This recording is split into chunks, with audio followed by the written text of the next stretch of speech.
I had a lion in Zambia. We stopped to photograph these lions just at sunset, and then we went to move away after we'd taken pictures, and the car was just not starting at all, not even making any noise at all. And there's no doors on there's no roof on the car, there's no doors. It's just, and the lions were getting more and more curious as to what we were doing. And then this one young male lion climbs up the tree we were under and crawls across the branches, and he's like directly above me. And the guy was just like, we're like, don't move. And we couldn't even get the radio to work on the vehicle to get some help. And I remember a guide says to me, are we surviving here? You're supposed to be looking after me.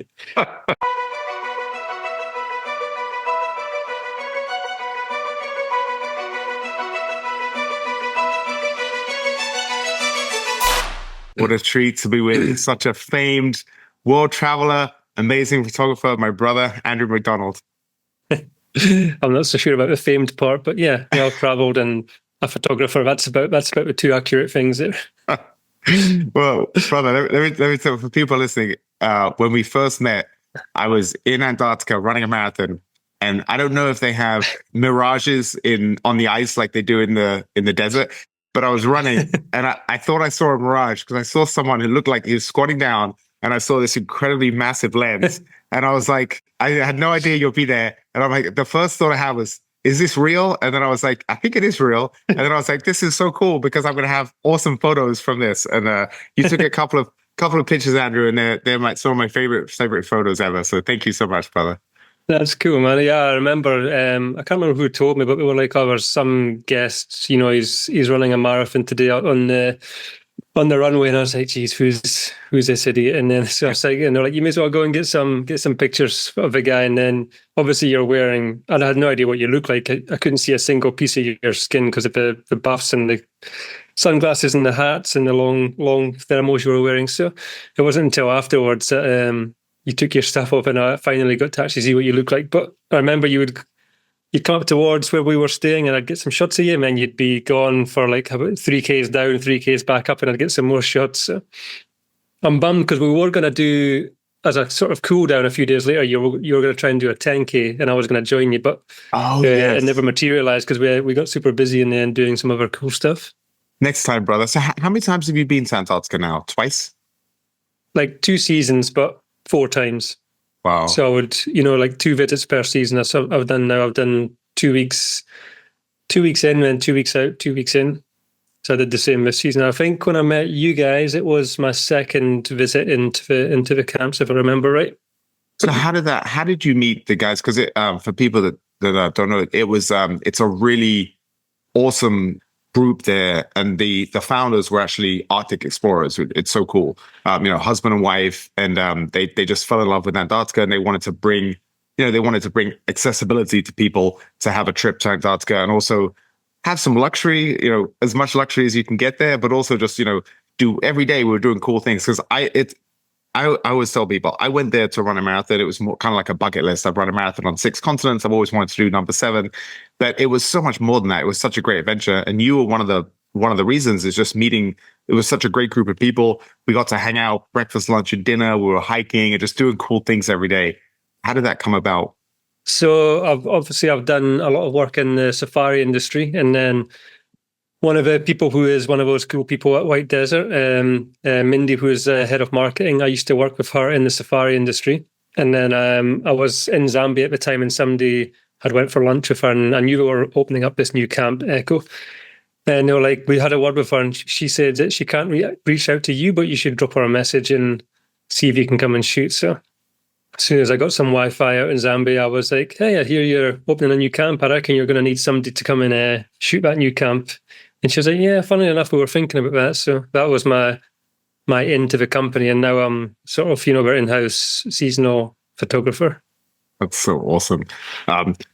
What was one place that I didn't get to go to, the South Pole? Is it worth, because it's not easy. People think, oh, you're in Antarctica, it's right there. I think from where we were staying, it was like a 8-hour flight or something. It's far. Yeah. It's still, for the guests, it's still like a 36-hour round trip for the South Pole. So from where you were, you would fly sort of 5.5 hours to our super remote camp called Dixie's. And then from there, you would then do another 2.5 hours flight after you've refueled to the South Pole. spend 2-3 hours at the South Pole, depending on the conditions. Then you fly back to Dixie's camp, and that's where you spend the night.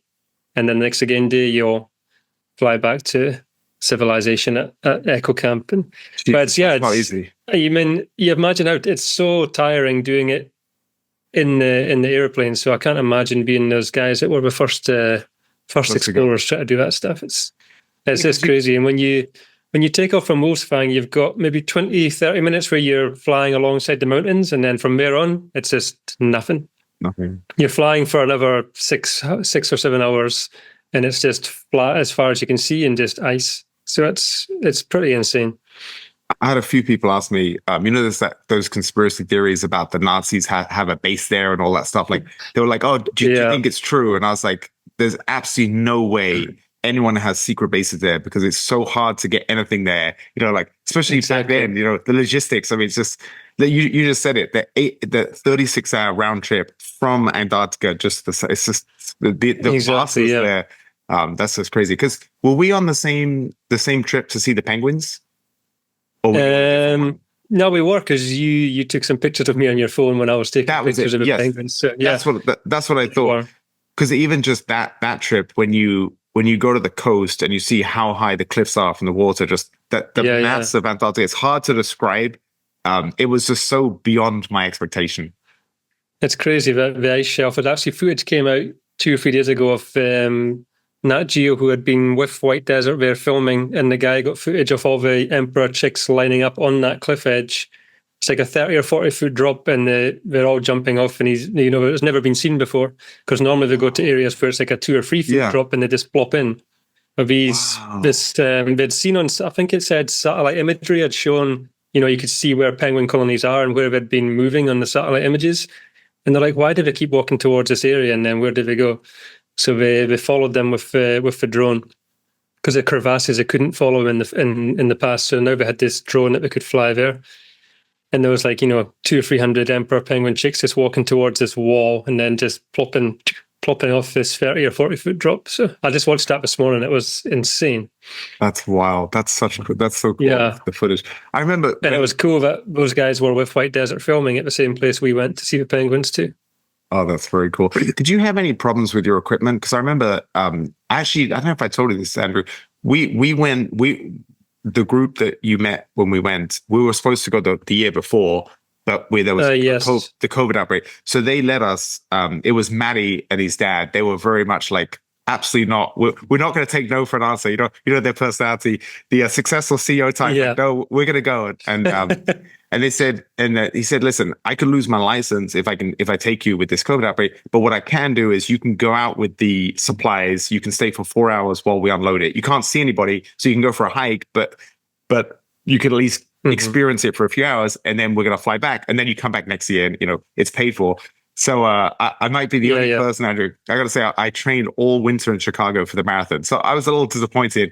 So to assuage my emotions, I took a marijuana edible on the flight. So I land there, and I was pretty high, and we did this hike, and it was the most. I mean, listen, if I had not been normal, it would have been a very surreal experience. But you can imagine with that edible, I was like, this is the most surreal experience. So we did the hike, and then we came back, and then got on the plane. I fell asleep, and I woke up in Cape Town. And I was like, that felt like the most bizarre dream. I even did the same thing this season. We did. We went in to test the Greatest Day, which is one of the day trip. Oh yes. And I left at whatever time in the morning, 1 or 2 in the morning or something crazy, and then got back the next night, and you woke up the next day, and it was like I just felt like a dream, like you'd never been before. Have you had somebody asking me, what would you recommend? Would you recommend just doing the day trip to say you've been there, or doing the week-long trip? And I said, like, if you go on the day trip, you'll feel like it was a dream, but if you go for a week, you're actually living a dream. So it's crazy when you're actually living the experience. It makes a huge difference. That's such a great point. And I felt like that one of the biggest things for me, being so tied to my phone with my work, was just a week of no communication, and you can really just be there and just experience it without all the distractions of life. And I thought that was so exactly. Amazing. That's a big thing for people who come there. It's like, most of them are busy CEOs and busy businessmen, so they're sort of forced to switch off for a bit, which is good. Yeah. Do you have that problem where you feel inundated with technology, or do you try and keep it married? Like I think it's pretty, maybe more so when I'm here in Cape Town, you're checking your phone more, you're doing Instagram, especially when part of my job is, working on Instagram and stuff. So it's makes you be on your phone a little bit longer. But yeah, I remember coming back from Antarctica, my screen time at the end of the days was down to 10 minutes because that's all I was so used to not having a phone. So I was like down to 10 minutes, but then it slowly sneaks back up. Man, every time I see my screen time, I'm disappointed in myself, Andrew. I'm like, I gotta get this down. You just have to come back to Antarctica again.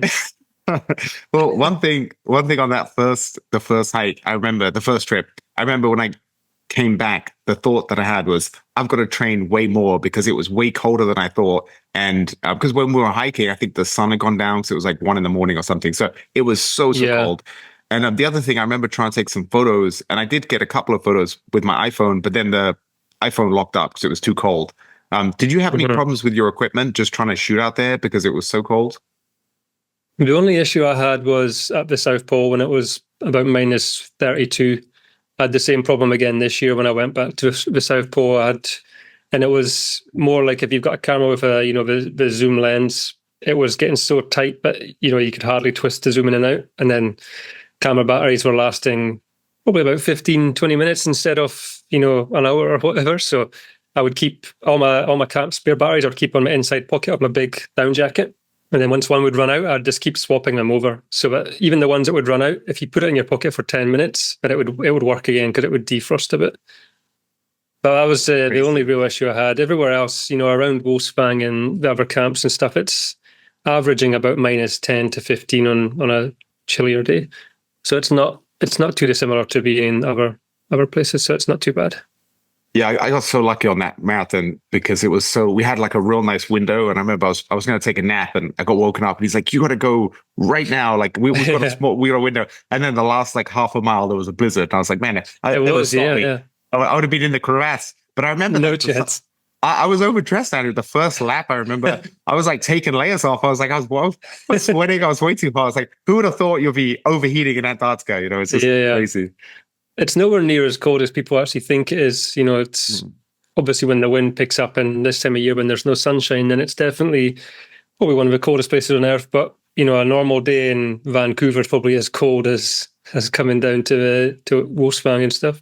Exactly. Yeah, they did have I remember there was a week in Chicago where they were saying it was colder in Chicago than it was in Antarctica at the time. I can imagine. I mean, even when we were there last season and this season, there's days where it's -2 or -3 or even 0, which is it's t-shirt weather in Antarctica. That's so true. So, brother, you're growing up in Scotland. How did you decide, young Andrew, that you want to travel the world? Because you did you've traveled the world so extensively, but it all came from that first trip you took, right? Where you really I mean, I grew up in a super small little village in Scotland of maybe 400 people, I think, live in the village. It's about an hour south of Edinburgh. So, you grow up there and you're going to school, and it's not really taught that you're going to travel the world and you should do all these things. It's more of the guys are told you must get a job in construction, and the girls are told they must do whatever beauty and hairdressing. That was like the two standard things that people would do when they leave school, especially if you weren't going to university. And I didn't really have much interest in university. But my dad had his own painting and decorating business, so it was natural for me to go into the family business. So I went to college to do painting and decorating, tiling, wallpapering, all these sort of things. And then I did that for in total I think I did that for about 15 years. But it was in 2012 when I saved money and decided to do the year of traveling around the world. But where that came from, I'm not sure. I mean, I've always loved, I remember always looking at my parents' Nat Geo magazines in the house, but I never really read them. I just flicked through and looked at the pictures all the time.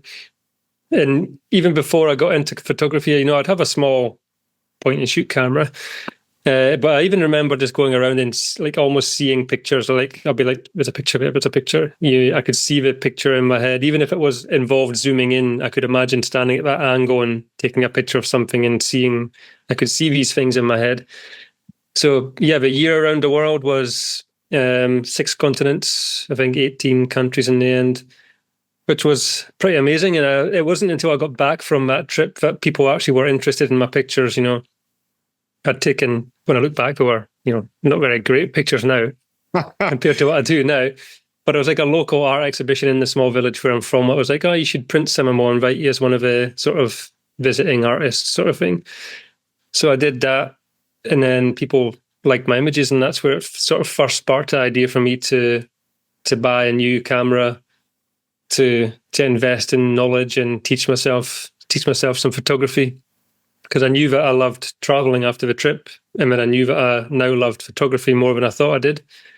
And then it was more about how do I combine these two things. And I had proper, travel depression coming home, and all of a sudden I was back scraping paint off doors and skirting boards and scraping wallpaper. And after a year of, backpacking, that was pretty difficult. So I was determined to sort of make a change. You just reminded me, Andrew, when I was in college, I went to Exeter University, like this little city on the coast in the south. And I remember I had a friend, and it was a lot of farmers were around there. And I remember we were somewhere, and he turns to me and he said, there was a guy doing something like an older farmer. And he said, look at this guy, like for all we know, he might never have left. Like he might be from this small town. He's got his farm, his dad's farm he's working on. And he's just so content because that's his world, and he doesn't think about anything else. And and I always wonder that, like, is it better to not know what's out there, or is it, if when you have the knowledge, you become more curious, and it's almost like you're never satisfied. But I can only imagine. I was actually going to ask you that, like, what it was like when you have all these amazing experiences, and then you come back and you're, like you said, scraping paint off, and you're like, man, there's got to be more to life than this.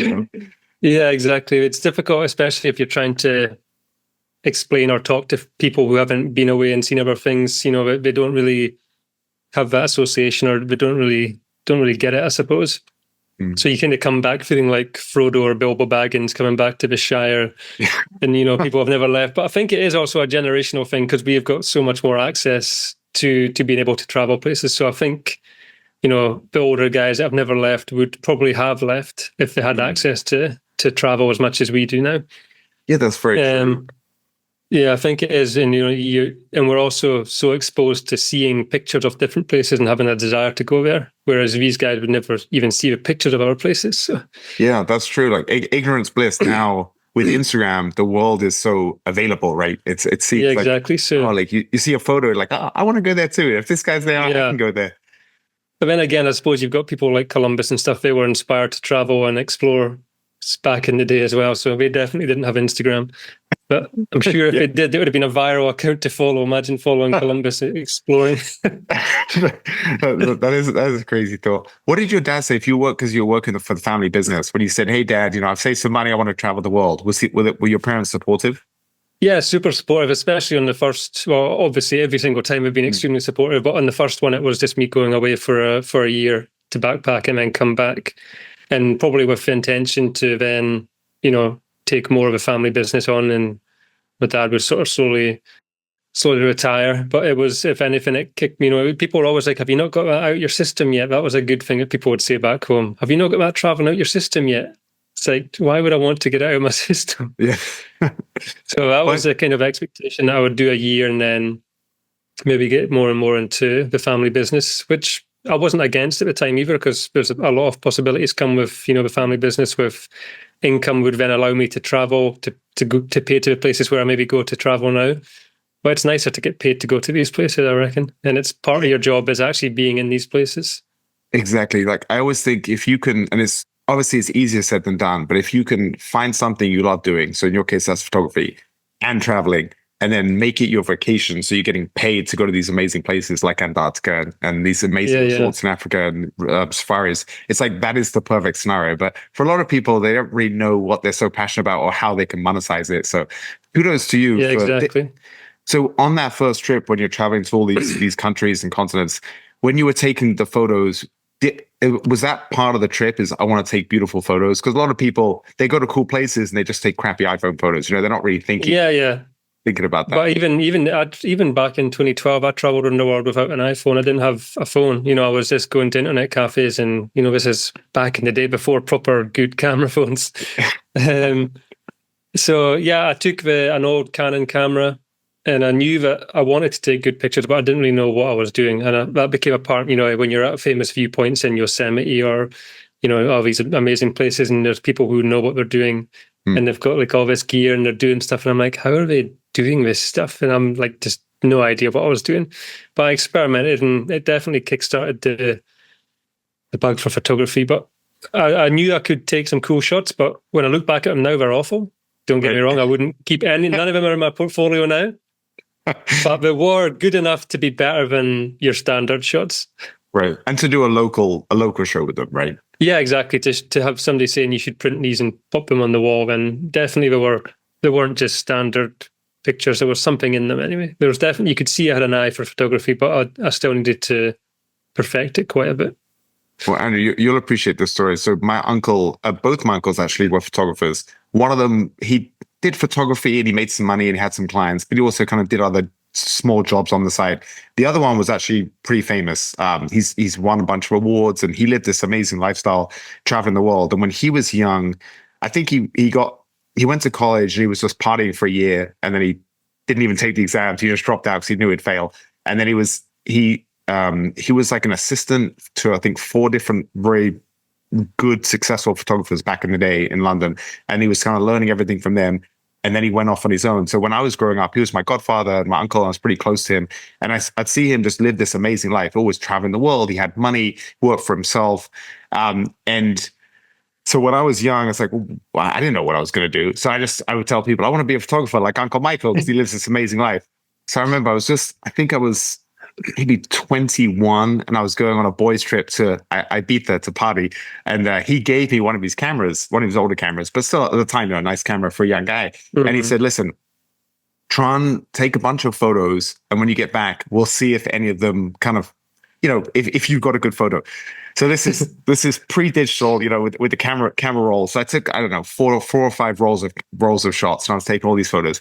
And I was pretty proud. Like I was going to these nightclubs. I was going to cool places where what I was trying to capture was like a cool scene of like a party atmosphere, like a nightclub or something, in this place where people go. It's well known, around the world for partying. And I remember I had printed all the photos, and I went to see him. And he's just going through them super quick. And he's just like, man, crap. And there was one. He got to one, and he was like, now this one, Lawrence, is nearly there, but it's not quite there. And it was like the best one where I had the perfect amount of blurring. And I remember thinking after, I was like, shit, I just thought, he lives this amazing life. Photography can't be that hard, right? Back then. And now I just have so much appreciation. Like you said, there's just so many subtleties. And that's, so you have the technical aspects of photography, but then you also have the one thing that he told me is, he said, if ever you go somewhere and you want to take a nice photo, don't go there at 1 o'clock. You have to be there either at dawn or dusk, right? When the sun is low and you get the nice shadows. And, when I travel, I don't like getting up at 5 a.m. I'm on vacation to go to these places, So it's sometimes I'll go when it's dusk and you get some cool shots. But like a lot of time he'll have a great photo. And he was telling me, I think he was in Sydney for the millennium, and he got this really great photo of the Sydney Harbour with with all the fireworks. And he said he staked out that spot for something like 30 hours because he wanted the perfect spot. And he said, I couldn't move because I'd lose my spot. And I said, wait, you didn't have to pee? And he's like, no, I just made sure I didn't drink any water before, so I didn't have to pee. And I'm like, the amount of dedication here, so that's crazy. I'm sure you could have got those sunrise shots on your way home from Ibiza, no? Yeah. Even the clubs. I didn't think about it that day. That's the beautiful light at that time of day. Oh, that's so true. But that's the dedication of doing wildlife photography, but your uncle's doing it in the middle of Sydney, which is crazy because there's more temptations to walk to the shops and do stuff there. But so for wildlife photography, is it a case of just being incredibly patient sometimes and just waiting for the animal to be in the perfect shot? Yeah. Yeah, I think a mixture of patience and luck. Sometimes you can get the amazing shot by just going around the corner and seeing it. Most of the stuff I do is here in Africa. So, you're on a vehicle on a game drive, when I do stuff in Europe, it's normally more like in a wildlife hide where you sit and you wait for animals to come, that requires a lot more patience to do that stuff. But in a safari vehicle, when you're driving around, even when you're not seeing something, you're in a constantly changing landscape. It's much easier. Sometimes you'll sit with lions for an hour or two, but most of the time you're on the move. So of all the animals, when we went to, because after our trip where we met, we went to Botswana because Jen really wanted to do a safari. Yeah, I remember. One of our favorite moments was it was two moments. It's so funny. You go there thinking about the big five, the big animals that people think about, but it was right at the end. We were kind of going home, and we bumped into a bunch of wild dogs. And we're both dog people, so for us that was a really cool experience because they're just so similar to domestic dogs, but they're not. They're kind of different. Yeah, so that was cool. And then they're amazing. Also very rare to see. Yeah, that's what he was saying. So you're lucky. Yeah, I got very lucky. And then we actually saw some baby hyenas, and they were so damn cute. They were just adorable. It was so cute because I think we just saw two of them wandering around, and then they went back to the mom.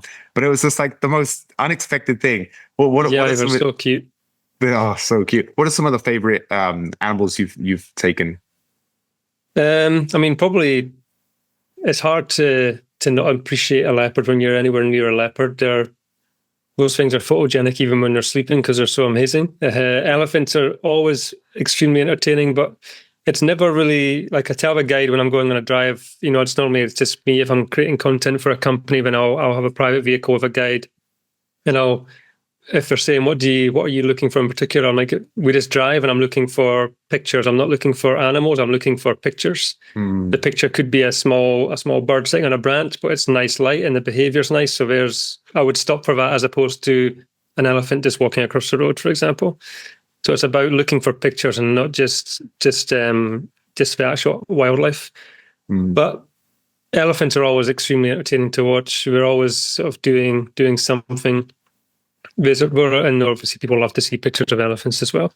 When I look through my portfolio line, there's a big one on my list. It's like one of the things I photograph most, and they're frustrating because they can be one of the most boring animals to watch, but as soon as they do something, they're incredible. So yeah, I would say lions, leopards, elephants, the obvious ones are some of my favorites, but it's never about just the subject. It's about what it's doing, what the light's like, and whatever's in that beautiful light is my main focus at the time. I could be lying next to a pack of wild dogs who are sleeping, and there's an antelope this side who is watching them really alert, and that's what's got my attention, not the wild dogs. So no, that makes sense. Yeah. Well, thank you so much for the Victor, the photo that you have. Yeah. Hanging in my basement gym. It's so cool. The shot of the lion with the scar on his face. It's such an awesome I remember picture. you saw that. You saw that in Antarctica. Yeah, I was like, I gotta have that. I gotta have that for my future basement gym, and I got it. So thank you so much, brother. I was thinking. Yeah, you're welcome. It's good every time you're going for a workout, you think of me. Exactly. So brother, one thing about traveling versus home is a lot of people get attached to the comforts of home, and then when you're traveling and you're living this life, life's a bit rougher. And I know you had a rough experience in Botswana where you lost everything, and it didn't deter you. Yeah. And I was reading your website, and I didn't even know about that. So I'd love to hear how that happened. Okay. What happened? So I did. How I got into the industry was after the year of traveling. I decided, the 2 months that I spent in Africa was where I really wanted to go back to the most. I want to go back to everywhere I went to, but Africa was the one that was mainly on my radar. So I came out and did it's called a Fagasa course. It's like a 3-4 month course where you get your sort of basic qualification to become a safari guide. So I thought that's going to be cool. I'm going to go out there and become a safari guide, and that was in South Africa. I did that course in 2015, and then from there I got a job in Botswana, working super remote in Okavango Delta at a place which does horseback safaris. And I've never been on a horse before in my life. Maybe I did the Lord of the Rings trek in New Zealand, but I don't ride horses. But they would do, one activity a day was a horse ride in the morning. Then in the afternoons, it would be bushwalks or game drives. So I was helping with those activities, and I was also helping with hosting guests and stuff.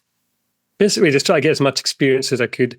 And even then, photography was just very, very much a a back thought. You know, it was like, it wasn't the first thing on my mind. So I'm working in that place, and I was only there for 3 months because it was my visa, and I was like, okay, where am I going to go next? I had no idea where I was going to go. So I emailed about 30 different lodges throughout the whole of Africa, saying I'm going to come. I'll work for you guys. I'll do guiding if you want. I'll host with guests. I'll do some pictures if you want. And out of the 30 plus emails I sent, only one person got back to me, and that's actually Mindy, who I now have been in Antarctica with. So she got back to me saying, we don't employ foreign guides in Zambia in our company, but you're welcome to come and take some pictures and, you know, do whatever you want to do when you're here for 3 weeks. And 2 weeks before I was due to go there, I'm in this small office in Botswana in the middle of a camp, and the staff members come running into the little office, and they're like, Andrew, come, quick, fire. And I was like, what are you talking about? So we come out, me and the guy was the camp manager, Duncan, and we look and we can see all this smoke coming from behind the trees. And my little sort of tent was in the very, very end of camp. Oh, geez. So we start running, and he grabs a fire extinguisher, and we start running. And as we're getting closer, I'm thinking, there'll be a lot of fire next to the room. But we get there, and everything is huge fire. Like the whole tent, the whole sort of structure is just in flames. You can't even get near it, and I can see my stuff burning. It was, it was a pretty hard thing to sort of take in at the moment. And I remember just sitting there, and I was just like, I've got no idea what I'm going to do now. That's my passport. It's all my money. It's all my luggage, all my clothing. Luckily, I had my laptop and my camera with me. I'd taken it to the office that morning, which I normally would do in the mornings anyway. But apart from that, I'd lost everything. I'd lost all my sort of logbooks for guiding. I even had my logbook in there for the skydives I'd done in the past through my qualification. So I'd lost all record of my skydiving career, which was relatively short-lived, but it would have been nice to have had it on record. So yeah, I remember just sitting there, and I just said to Duncan, the camp manager, I was like, well, it looks like I'm going home. So I messaged the camp in Zambia, and she was like, I remember just getting this email of you and saying that you had set fire to everything and you were going back to the UK. And she was like, I'll never hear from this guy again. But I managed to get a 10-hour bus ride to the capital in Botswana, got my passport photo taken in the street and there was just this guy was like, passport photo. I was like, yeah, I need one. And he sits me down on this little plastic stool. His two mates hold this big white bed sheet up behind me, and there's a crowd of like 30 people watching me getting this passport photo taken. After a 10-hour bus ride, and in the morning I had to get another one done because it was so bad. And then I spent, 5 or 6 hours sitting outside the embassy the next day. I'd paid for my emergency passport in 3 different currencies that I'd had in my wallet at the time. I just managed to scrape enough money for that. Got myself back to the UK, but I was even more determined to make it work. A lot of people have said that at that point I could have been like, okay, the Africa dream's done now. Let's go back and paint houses again. But I was even more determined. So I spent like a year saving up again, and then got back in touch with that Zambia company, and they're like, geez, he's actually still coming. And then I went and worked for them and was with them for like 6 years from there. That's amazing. Two things. The one about you emailed 30 people and you got one response. It's like so many people, I say this completely different, but it's the same principle. In real estate, a lot of people with interest rates have gone up 2.5 times the last 12 months. A lot of people are struggling. And when they come to me for advice, I'm always like, a lot of friends that I know, they're sitting there, Andrew, and they're just waiting for the business to fall in their lap. And it's like, brother, you have to go out. You have to be proactive. You have to do things, put yourself out there. Yeah, it's the same with you. Like if you were just been there in Scotland, working for your dad's company, being like, I'm kind of miserable here. I wish I could have some opportunity that'll sit in my lap. You'd still be there. But you went out there and you were proactive and you made it happen. I think that's such a good lesson. I would have probably, I would have been working there for the last 10 years and maybe been able to afford to come on safari twice or something in that time. Whereas now, I'm on safari a few times a year and being paid to do it, which is amazing. But I did, it wasn't an easy decision to make, to tell my parents that I was coming back out to Africa. But they were super, super supportive, like never anything but supportive. So, well, it's one thing, I've been lucky to travel quite a lot. I've always prioritized, even when I was young and I barely had any money, I would get like a little bit of money from work and I would always use it just to take a vacation. Like I always use it for travel, for experiences. And it's a lot that you have all the popular destinations, especially living in America. People tend to go to the same, the kind of famous spots, I'm going to go to Paris. I'm going to go to Italy. I'm going to, go to London, go to these spots. But Africa is a lot. I think there's a lot of fear there. People are a bit worried about going, and having been blessed to go to a few places, and especially where you live in Cape Town, it's just South Africa and in general, and Cape Town specifically. I think Cape Town is one of the most beautiful cities in the world.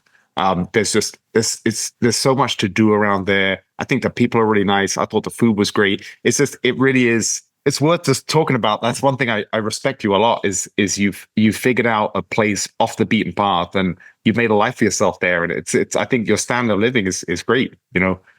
Yeah, it's not bad at all. I mean, a lot of people, it was, when you were going to live abroad, it was Australia was one of the main ones for people in the UK. Where a big one was, you're going to go to Australia for a year, or you're going to move to Australia. And I've got probably 3 or 4 good friends from the small village where I grew up who are living in Australia now and have been for over 10 years. Wow. Yeah. And I've had friends who have lived also in Canada. They've lived Vancouver or Toronto. I've had a friend who's lived in Thailand for 10 plus years. He's just moved back to Scotland the last couple of years. But yeah, so from a small village, we ended up being a pretty well-traveled bunch in the end. There's a few people who didn't choose to go away for long periods of time, but there's a big group of us who decided to part ways. There's a couple in New Zealand now as well. So I'm the only one that's in Africa. That's crazy. That's what's the chances in a small village in Scotland? Exactly. All you guys travel around. So what do some of them do to pay the bills in those places? So there's one of them's got his own. He used to work with me with my dad. He's got his own painting and decorating business out in Christchurch in New Zealand now. Oh, that's awesome. Yeah. The guy in Thailand, he was originally a Muay Thai fighter. He was making a living at Tiger Muay Thai in Phuket there. He went from that into cool. Yeah. So he was one of the guys. He was making a living at Tiger Muay Thai for a while, and then he actually met his wife. She was one of the ring girls at the Muay Thai one night, and now they're married with 2 kids. Wow, that's amazing. And he went from there into the leisure industry, like hospitality, at a posh hotel on an island called Koh Lanta, and he sort of went into that industry now. And now I can't remember exactly what he's doing in Scotland. I think he's actually went back into the construction industry back in Scotland where he started. So he did his 15 years of stuff, and now he's back in construction with his family back in Scotland. Other guys, I know there are electricians working in the mines in Australia. There's quite a variety of stuff. Wow, that's awesome. Because I think that's a lot of people have the idea that'd be really cool to live somewhere, but they've got to figure out how to pay the bills, right? How to pay the practical side of it. So how did you? That's amazing. You got that job, and you were there for 6 years. What was what was the job position, or was it you went there and then they saw how good you were and you got to stay? How did that come about? So I did after the fire in Botswana the following year when I went out there. It was only a 3-week trip. They said come to our camp in South Luangwa, which is a national park in Zambia.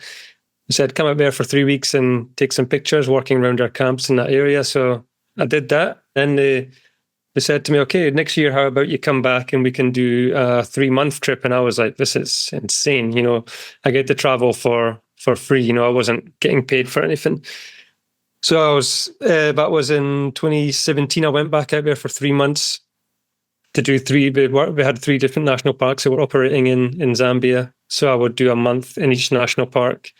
And when I was there, I was messaging the marketing team. I was like, imagine just having this continuously. Imagine constantly having fresh marketing content coming in and making this an actual full-time job. Half the time I was just teasing, but I never expected it to actually happen. And then towards the end of that 3 months, they also had a property in Madagascar. And they were like, look, we're going to extend your trip by a month and send you to Madagascar to photograph the lodge there. So when I was in Madagascar doing that, coming towards the end of that month, they said, we're going to put you in Cape Town for 3 months to do all the editing, and we're actually going to pay you $1,000 a month. And I was like, this is insane. I've had 4 months of holiday in the most expensive safari camps in Zambia, and this place in Madagascar was also $3,500 a night per person. So it was extremely high-end stuff, and I've been cruising around there still thinking of myself as a backpacker or a painter and decorator, I suppose. So when I was in Cape Town making money to actually edit, it was just insane. And then after that trip, I went back to Scotland, but it was with the intention that the next year I would come out and start full time with them. That's amazing. So that's what happened. Yeah, for people that don't know, safaris are not cheap. So they're not cheap. No, and you're like you said, you're at some of the most exclusive, most incredible places. How is Madagascar? Madagascar is one of those places that I really want to go one day. It's just I love the idea. It feels like it's Africa's remote, and then Madagascar's even more remote. It's like the Africa of the 1950s, almost. Yeah. It's been there, and how was that? It's it's a crazy place. I never got to really see too much of the country because I would always fly into the airport and then we'd get on the helicopter and buzz off to the island where the lodge was. There was, in 2017, I did film, they were doing a lemur translocation from the mainland to this area where this forest was being destroyed.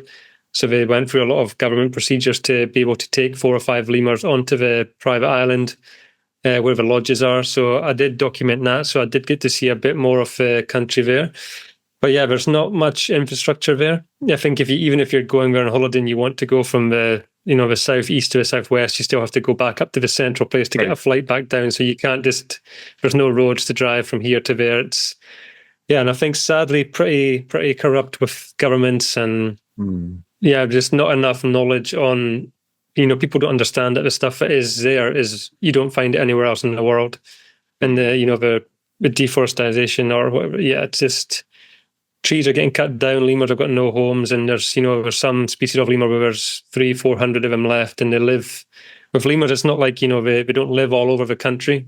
This lemur will exist in this one small patch of forest, and that's where it is. And then these things are getting chopped down and burnt for to make way for cattle and all these things. So yeah, it's an amazing country. It's super, super beautiful and unique one, but yeah, it would benefit from just knowing how special it is. If the people there knew how special what they have is, it would be beneficial. But you guys should definitely make a plan to go there because, if people like kite surfing, it's a big destination for kite surfers. I don't do it, but I know that a lot of kite surfers love to go to Madagascar. That's so. And I was actually lucky to go there just now as well. I went with another benefit of not just me traveling by myself. Now I'm starting to take my fiancée Sarah to shoots because she also shoots. So I went from 2 weeks in Antarctica straight to Madagascar for a week, and then from there straight back to Antarctica. So that was intense, going from minus degrees, minus 15, 20 to plus 40. And I think I went from being in Madagascar, and then 3 days later I was at the South Pole. That's wild. That's just, it's such a cool life. So Sarah's a photographer too?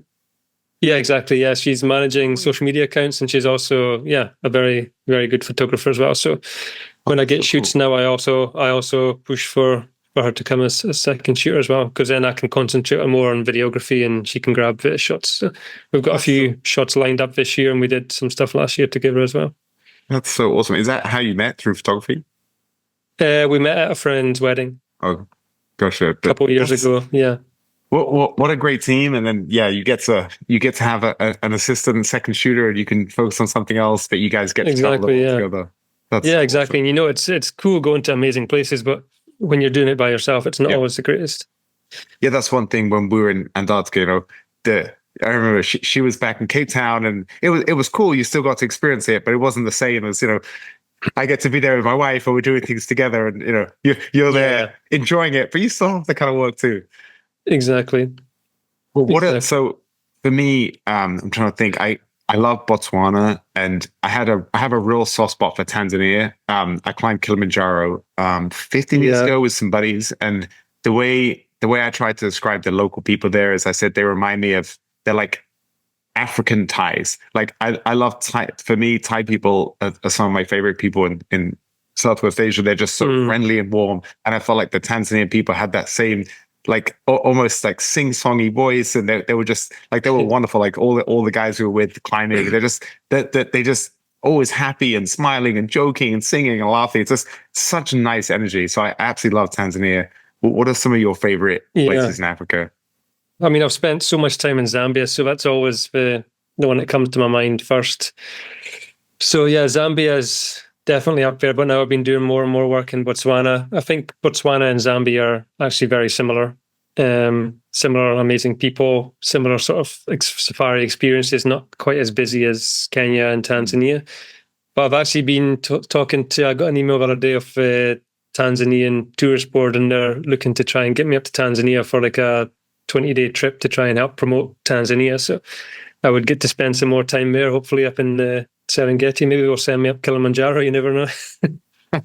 That'd be so awesome. I never thought about it, but it's so true. You have such a good niche, Andrew, because all these, like high-end companies, they really need content to be always marketing themselves. And what's better content than an amazing photographer like you? So it really is. It's such an amazing niche that you have. And I feel like it wasn't around back in the day, right? Also, yeah, I was just going to say that. Yeah, when I started doing photography, what I do now wasn't even a job description, because you didn't need constant material for social media. You just needed pictures maybe once a year if you're lucky, for brochures, or maybe even a website. I don't know. So it wasn't even something that was.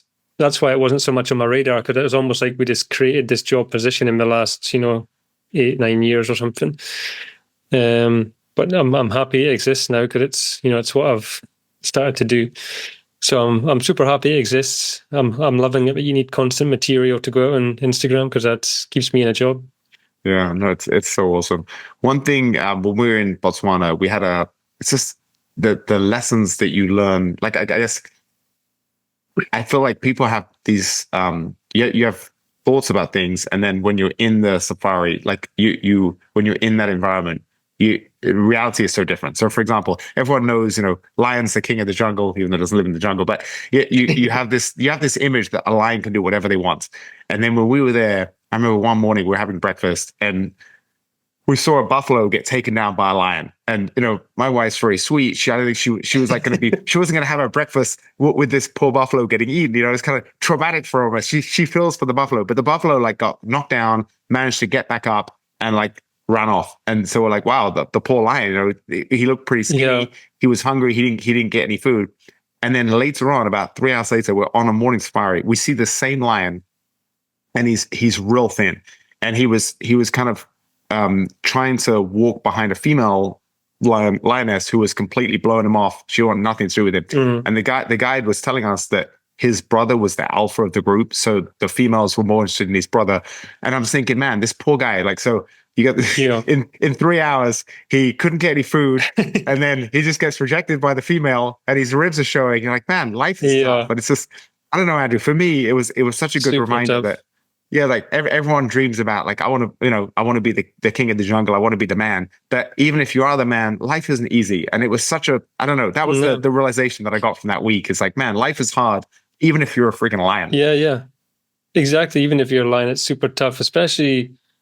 Actually, most of the, species we have males as the dominant species. It's actually tougher to be the dominant one, because you're the one that people are always trying to overthrow. You're better to be one of the guys just on the sideline, just chilling and eating wildebeest and not having to worry about too much, like monkeys and all these things. If you're the kingpin monkey, then you're constantly having to fight with people who want your place. So Yeah, I think you've got matriarchs. Like elephants are very peaceful, so they're not fighting each other, but the guys have to fight for mating rights, so they're fighting all the time. So it's a super tough life. With hyenas, are actually matriarchal, so they have female leaders, and those guys do get overthrown by other hyenas. Yeah. Gotcha. Yeah, and then the lions, where they go into another pride and then they kill all the babies. It's just it's savage. It is savage. It's a and then you're just sitting there in your safari vehicle. You're just driving through it with your gin and tonic, enjoying it. It is wild. Everything's so savage around about you, and you're just, it's crazy. It's only when you go on a bushwalk that you actually start to appreciate exactly how low down you are in the food chain, and you've got this it highlights everything, every single sense. You're super aware of where you are, whereas in a vehicle, you can be very much still removed from the environment where you are. As soon as you're just on a bushwalk walking around, you're far more alert. Well, I remember when I went to the first time when I was younger, I think I just started fighting, and I think I was in between fights or something. So I was trying to work out every day and stay in shape. And I was on this camp in Tanzania, and I think I just wanted to go for a run, like a few miles just to get a run in. And I remember running, I was trying to get like a big circle of the camp. And I was young and dumb. And I don't know if I asked anyone if it's safe or anything. I just went for a run. And I remember I was like probably, the furthest point, kind of about to turn back towards the camp. And then I suddenly remembered, I was like, oh my God, this is the place where one of the guides was saying, this is where the lions climb the trees. And I was just absolutely terrified. I'm like running so fast just to get back. I'm like looking at the trees. I'm like, I felt so exposed. Like I'm just there by myself. Yeah, yeah. You have no idea what's out there. It was so running. stupid. Yeah. Yeah. So extremely vulnerable. Yeah, I know exactly what you mean. I'll tell you that's one of the scariest things about being a parent is I think about all the dumb things that I did when I was young. And I'm like, Jesus, like, I'm so worried about my son because he's not going to know any better too, And like one of my good friends, he said to me, like, Lawrence, making it to like old age, it's almost like, you're going to be so lucky. Like there's so many perils along the way. It's just some things like running in Africa by myself, Yeah, yeah. And you can't tell your son not to do these things because you're just the old boring guy that's telling him not to do stuff that's fun. So exactly. A vicious cycle. Have you had any in Africa with the animals, any hairy moments where you felt nervous for your safety? Like I've had plenty of sort of warning charges from elephants when I've been on foot, maybe walking from one area of the camp to the next if you stumble upon an elephant. But once you sort of, the more you understand an animal, the less you have to fear about them, and you just kind of deal with the situation. But it doesn't mean that bad things can't easily happen as well. So, I've had in that camp in Botswana, just before my stuff went on fire, I was walking from my room on the edge of camp into the main area for breakfast, and I had my laptop, and there was this elephant, and it turned around and was just like, kind of shook its head, and I was like, no, it's fine. I've walked this way to avoid you.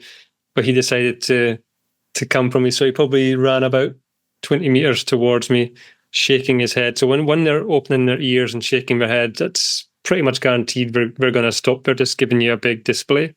It's when they tuck their ears in and tuck their trunk under, and that's when you're probably going to be in more trouble.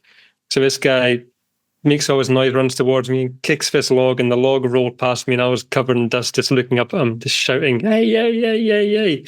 So those kind of situations, that's happened maybe 2 or 3 times. It happens in the vehicles as well, but you just have to, the more you stay calm and read the situation, the easier it is to sort of get yourself out of those situations.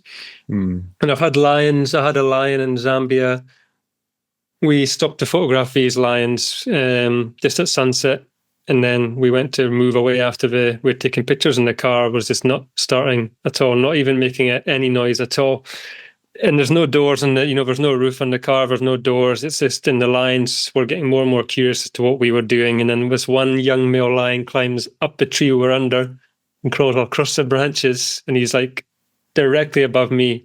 And the guy was just like, we're like, just don't move. And we couldn't even get the radio to work on the vehicle to get some help. And I remember a guide says to me, are we surviving here?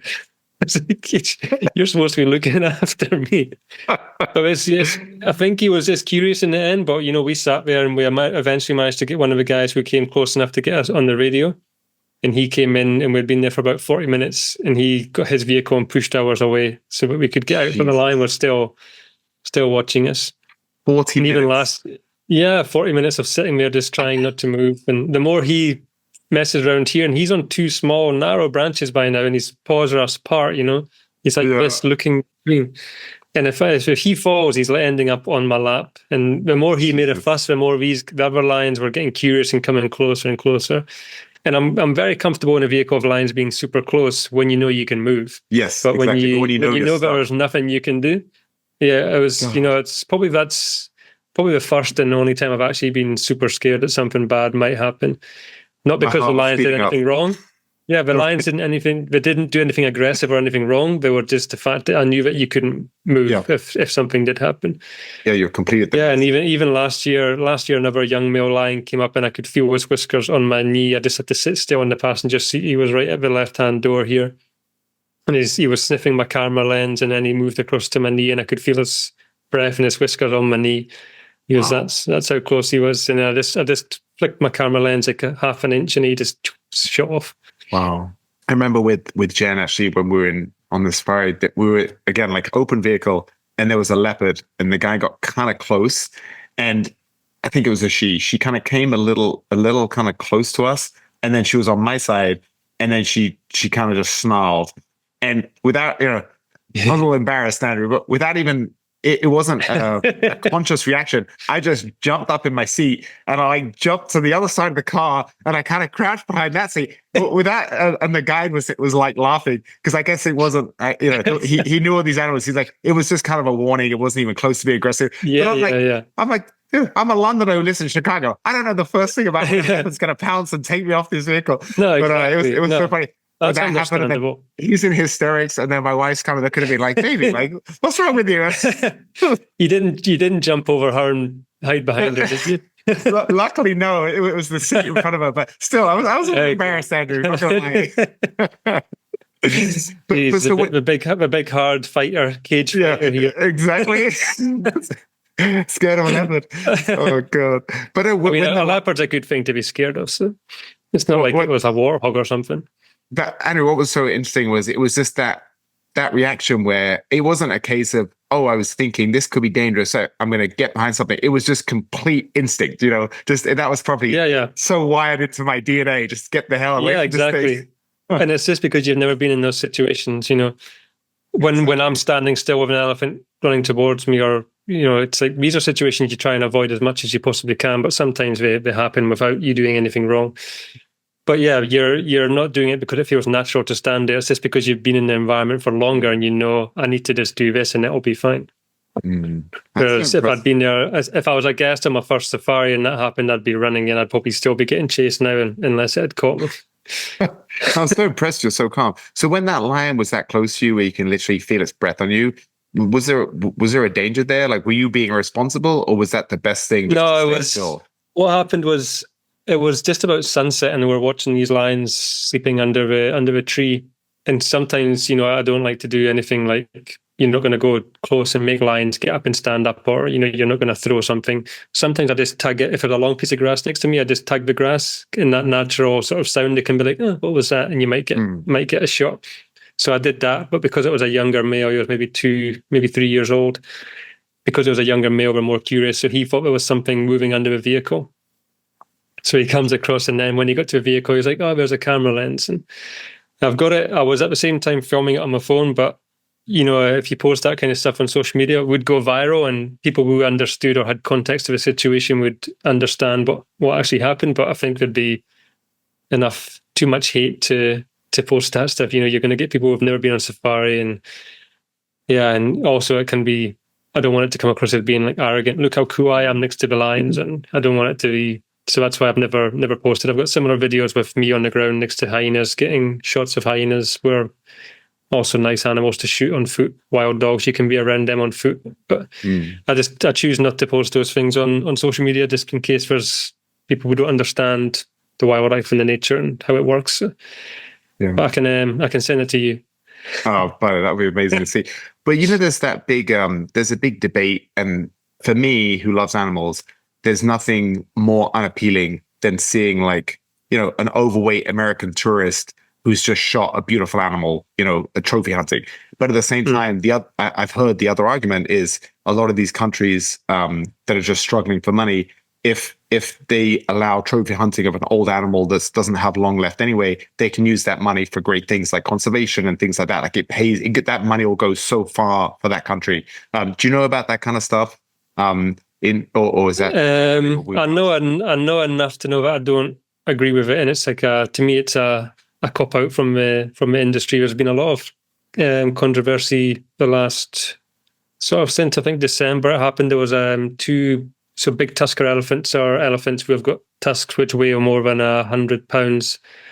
So that's when you become a big tusker, and they're found up in Amboseli, up in Kenya, up in Amboseli National Park in that area.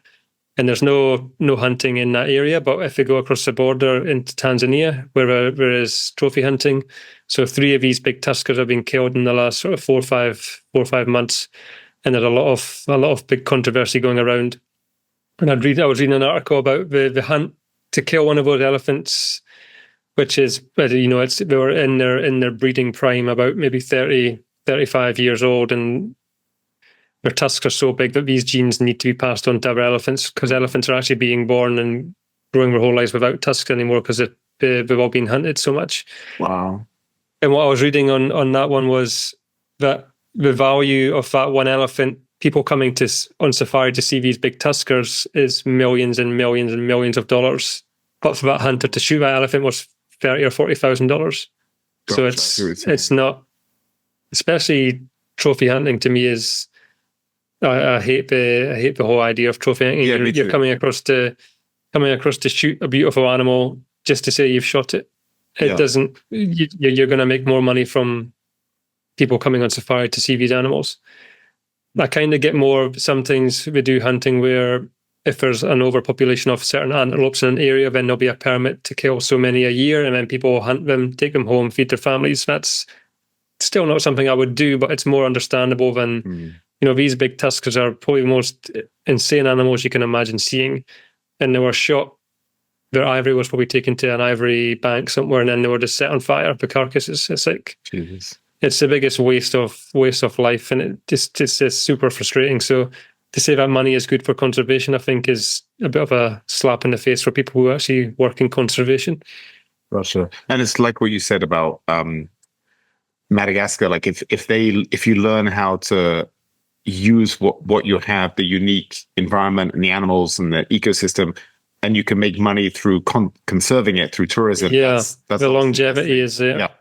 Yeah, that's when I mentioned the lemur conservation stuff I did with that. So they were taking lemurs from this area on the mainland to the private island where they can breed and live in peace, because these guys were killing lemurs and selling them to markets for like $1 for a lemur, for meat.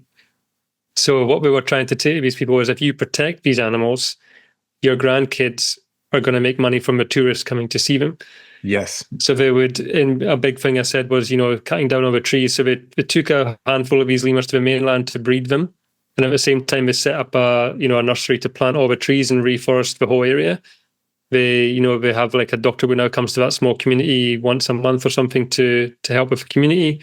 And eventually what the plan is to then be bringing tourists from the lodge across to their village to then go and see the lemurs. So it's trying to show them that if you look after things now, then 5-10 years later, your families are going to be the ones benefiting from this. Whereas you could kill all the lemurs now and then there'll be nothing. Yeah. And so trying to give that message across, I think, is the troublesome part. Yeah, exactly. Because even for us in the West, it's the same thing. Like if you tell someone, hey, you can sacrifice now and be smart with your money and invest, and you'll have a great life in 10 years. Most young people don't want to hear that. They don't care about their future self in 10 years. They want the things now, So it's just, that's such a. You need to advise me on that. Try and get me to stop buying camera gear. Well, that's the thing. I have such a new appreciation, Andrew, because I see your photos with your incredible equipment, and my real estate photographer was showing me his latest camera and telling me the prices, and I was like, oh my God, they are so much more. I knew they were expensive, but they were so much more expensive than I thought. But it's like for someone like you, I'm sure you're reinvesting in yourself and your business by always, like, every time you make money, I'm sure you want to buy new equipment and keep updating it. Yeah, exactly. There's always something that you want to update to then achieve a small improvement in something. And you don't just need one camera now, you need two cameras. You need two of the same camera so you can have one lens on one and one lens on the other. Right. So it's expensive, but at least it's making me money and taking me to these amazing places. So if it was just a hobby, then I would have to definitely have a pretty good paying job to then justify buying all these cameras, Well, what about with the latest iPhones now? Can you get a really good photo with an iPhone, or is the quality just not good enough? In many situations, I think you can. I don't think for wildlife, I don't think you can. But they're amazing for, especially the videos. I think they're, for doing sort of little behind the scenes clips, especially, most of the viral Instagram reels or stories or whatever are all filmed on your iPhone. So I actually decided to upgrade to the new iPhone. It's the first new phone I've ever had. And the first new iPhone I've ever had, I got it like a month ago.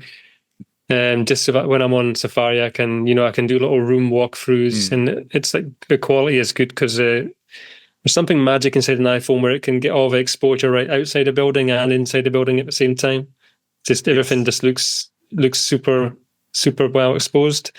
There's something magic in there, and the stabilization as well. So I think for videos and stuff, they're amazing, and for doing pictures of rooms, wide shots and stuff, but you're not going to have anything with a telephoto lens with a small amount of focus. It's maybe one day, but for now, I think we're a long way off. And especially even for videos of wildlife, anything where you start zooming in, you're just losing quality instantly. So, you can't expect, if I've got my camera and my lens right there's probably about $18,000 just on the camera and the lens there.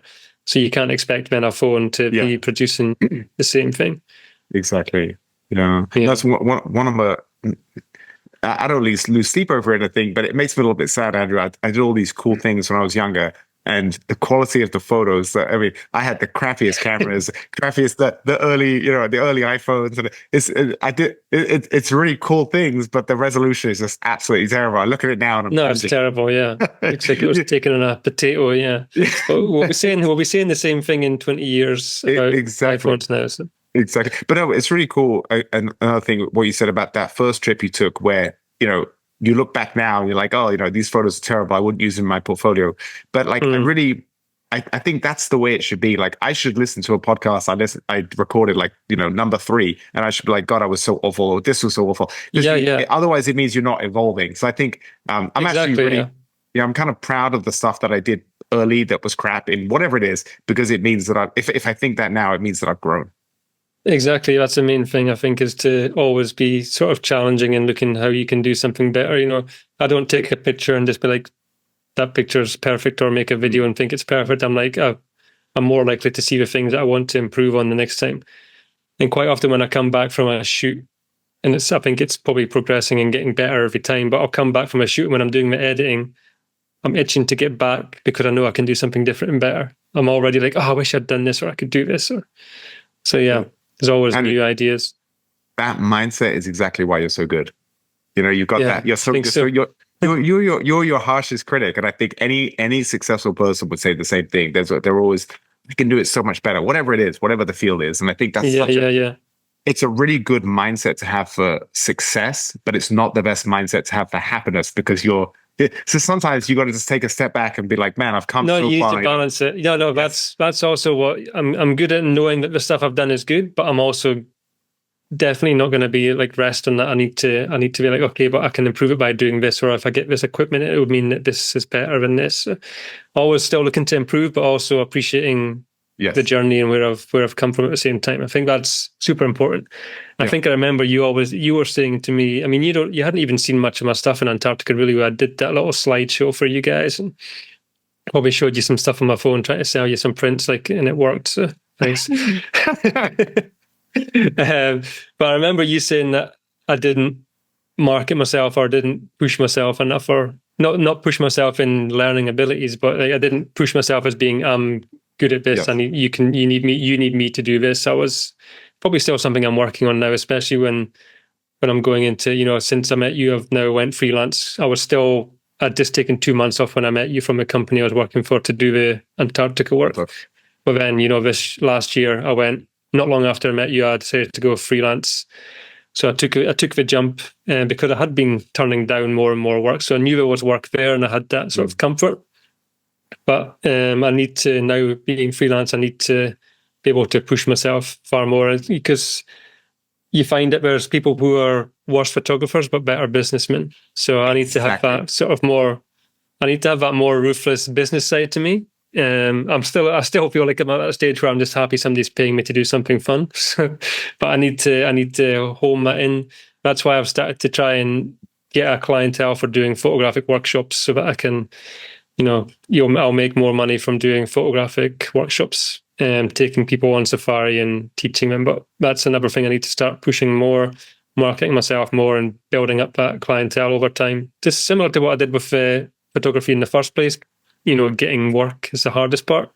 Right. So starting this and then trying to get people who actually are going to pay money to come on safari with me, that's the sort of next journey I'm on, and that will slowly build as well, hopefully. Well, Andrew, just to clarify, what I was saying was, and I think you knew what I meant was, but it's like everyone, like one of the reasons I really like you is because precisely you're not this arrogant guy, like, look at me, I'm the man, I've taken all these great photos. Is you have this, you're really nice and humble. And I feel like that's my biggest struggle too. Is what you said is so true.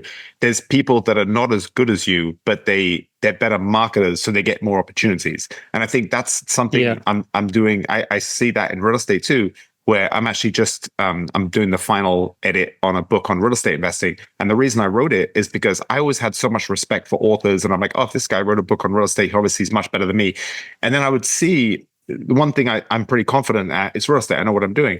And I would see these people who I knew, local guys, who I knew barely did any business, but they would be doing these seminars. They'd be trying to teach people how to invest. And I'm like, dude, this guy doesn't know what he's doing. So it's trying to, as you get older, you realize that just because someone has a book or they're teaching a course doesn't necessarily mean that they're really good. So I definitely have that same thing. And I don't know if it's genetic or if it's from my upbringing, but it's like a respect for authority. And you just assume that everyone's better than you because you have that kind of humble mindset, which I'm glad I have it, because I'm like you always want to improve. But that's something that I'm working on just the last year or two, is just try and take a step back and see how far I've come, and just be appreciative for it.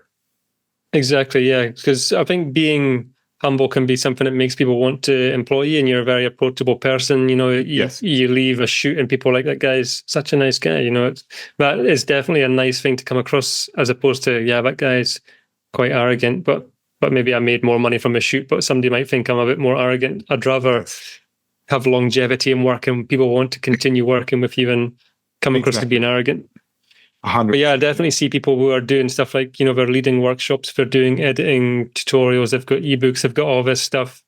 And I'm like, but 2 years ago, I was teaching that person how to do something. So, they'd asked me for advice on something, so I'm helping them with this, and now they're teaching stuff. And it's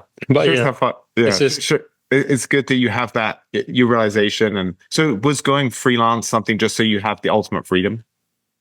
Yeah, pretty much. I was aware of other work that I wanted to do, and I'd shot the same, 3 national parks in Zambia for the last 6 years, and shooting the same lodges. I just needed to, not that my stuff I was still improving every year, but it was more stagnant, as in, what am I going to do this time at the lodge? It's the wildlife's great because it changes every time. I can shoot the same place, wildlife easy.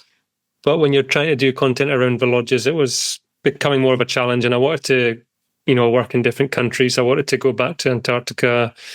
And I also had this shoot that I did with Sarah in Greece. We were, on a month-long shoot in Greece. I knew that was an opportunity to go to. So, basically. And also wanted to do wildlife photography workshops and take people on safari and stuff. So I knew that the job where I could have easily stayed there and been comfortable, but I wasn't going to keep growing and learning. So that's what I had to. It's a difficult decision, and luckily there's some promise of getting some work with a company now as a freelancer, which is nice. Because I miss, one of the biggest things I didn't want to, because people in Zambia are like good friends of mine now. The guides and the staff members. I've seen them for 6-7 years. So it was a big thing to be like, oh, I'm not going to see those guys again. It's quite sad. So if I can get back there as a freelancer, then it's a kind of win-win.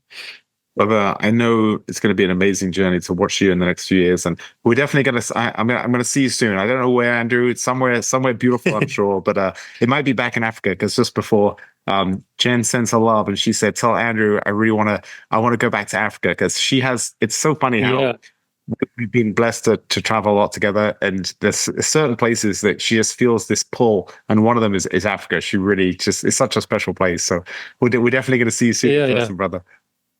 There's a good chance I'll be floating around in Cape Town if I'm not with you on safari somewhere. I love it. Well, brother, Andrew MacDonald photography.com or photo.com. I'll put a link. And on Instagram, _Mac_photo. Brother, your photos are amazing. I love looking at them. It's just awesome seeing your journey and all the cool things you're doing. And you are such an inspiration, brother. You really are. You're a testament to living a life that you want to live. Like, you put yourself out there, you took the risk, you do the hard work, and you're creating an amazing life. So it really is, just from the outside looking in, it's really inspiring, brother. You really inspire me. Thanks, man. That's much appreciated. I know very little about real estate, but when I see you posting stuff, I'm also, for some reason, I'm inspired as well. So, and obviously seeing you in Antarctica running the marathon was super inspirational.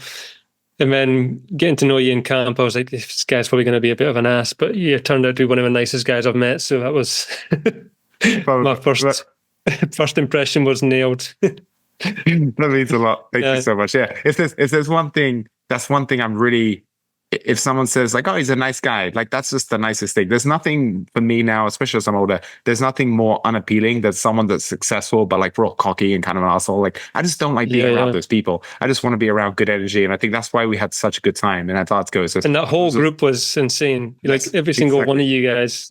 And I was actually sitting, you know, on dinner with you guys, so I really got to know you guys. But all of you were so laid back, relaxed, just encouraging, nice people. So it was a pretty unique bunch of people there. Good energy, yeah, definitely good people. Andrew, I'm so glad we met, brother. I can't wait to see you in person soon. Yeah, you too, Lawrence.